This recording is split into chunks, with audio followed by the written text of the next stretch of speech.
నమస్తే అండి. ఈరోజు మంచి ప్రోటీన్ ఫుడ్ మినప ఆవిరి కుడుము చేసుకుందాము. రాత్రిపూట ఇలా ఒక గ్లాసు పప్పు, మినప్పప్పు, ఒక స్పూను మెంతులు కడిగి నానబెట్టేసుకొని ఇలా తెల్లారి మార్నింగ్ ఇలా గ్రైండ్ చేసుకోవాలండి.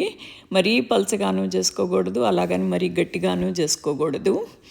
ఇది గ్రైండ్ అయ్యే లోపల మనము కుక్కర్లో నీళ్లు పెట్టేసుకొని ఇలా నిమ్మకాయ చెక్కేసుకొని రెడీగా పెట్టుకుందామండి.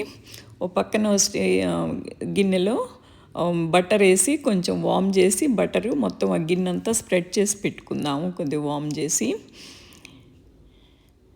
ఇప్పుడు క్యాబేజీ కూడా ముక్కలు కోసి పెట్టుకుందాము.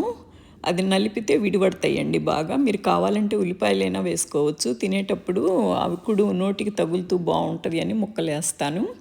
పిండి ఇలా ప్లఫీగా ఉండాలండి. మనం పట్టుకొని అలా దింపితే వంపితే అది పడిపోకూడదు అనమాట. మనం ఏలుతో నెడితే పడాలి, కానీ అలా వంపితే పడకూడదు. అది ఇలా ఈ కన్సిస్టెన్సీలో ఇలా ఉండాలండి. ప్లఫీగా మెత్తగా ఉండాలన్నమాట పిండి, బోలుగా. ఇప్పుడు మనం ఉప్పు, ఆ క్యాబేజీ ముక్కలు, జీలకర్ర అన్నీ వేసేసి మిక్స్ చేసేసుకొని ఇప్పుడు బటర్ రాసి పెట్టుకున్నాం కదండి, ఆ గిన్నెలో పెట్టేసి కుక్కర్లో పెట్టి స్టీమ్ చేసుకుందాము. ఇది ఇప్పుడు మూత పెట్టేసి వెయిట్ పెట్టకూడదండి. ఇది ఇట్లా 10 మినిట్స్ ఉడకనివ్వాలి. ఇక అప్పుడు మెత్తగా స్పాంజీ లాగా ఉండే ఆవిరికుడు రెడీ.